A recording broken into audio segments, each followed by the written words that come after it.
మనతో పాటు వి హనుమంతరావు గారు సార్ నమస్తే. ఎట్లా ఈ లేబర్ కోడ్స్ భారతదేశానికి ఎలాంటి నష్టం తీసుకొస్తుంది? నరేంద్ర మోడీ ఎప్పుడో ఒప్పందం చేసుకున్నాడు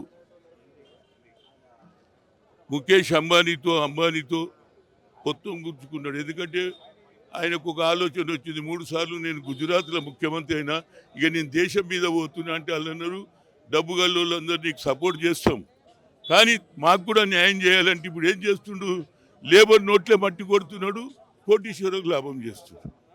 అయితే లేబర్ ఎక్కడ పోవాలి, తినొద్దా? వాడు కష్టపడతాడు. మొన్న జరిగింది ఏది మన సంగారెడ్డిలో ఫ్యాక్టరీ కాలిపోతే ఎంతమంది చనిపోయినరు, వాళ్ళ జీవితాలు ఏమవుతున్నాయి?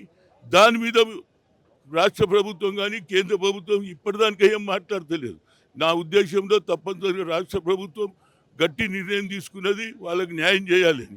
అదేవిధంగా ఈ లేబర్ల 4 చట్టాలు పోయే వరకు పోరాడాలి. గతంలో ఏది ఢిల్లీలో 1 సంవత్సరం వరకు రోడ్ల మీద చలిలా వానలా ఎట్లా కూర్చున్నారో అందరు కూర్చోడాలి. దీనికి మా రాహుల్ గాంధీ గారు కూడా పూర్తి సపోర్ట్ ఉన్నారు. గతంలో ఇందిరాగాంధీ గారు ప్రధానమంత్రి ఉన్నప్పుడు లెఫ్ట్ పార్టీలు అంతా మద్దతు ఇచ్చింది.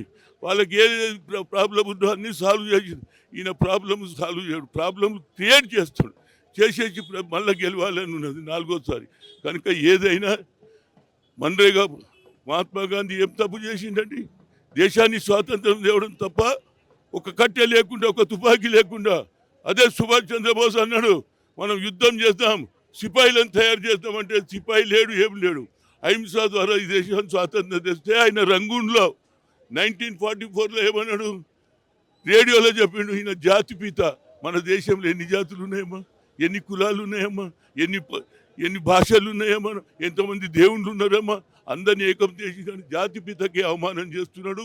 ఇప్పుడు లేబర్ కూడా 4 చట్టాలు పోయే వరకు మా ప్రభుత్వం ఇక్కడున్న రేవంత్ రెడ్డి కానీ రాహుల్ గాంధీ గారి తప్పనిసరిగా ఈ లెఫ్ట్ పార్టీలు తీసుకున్న ఏదైతే రైతు కూలీలకు పేద రైతులకు లేబర్కు అన్యాయం జరగకుండా మా పోరాటం కొనసాగిద్దాం.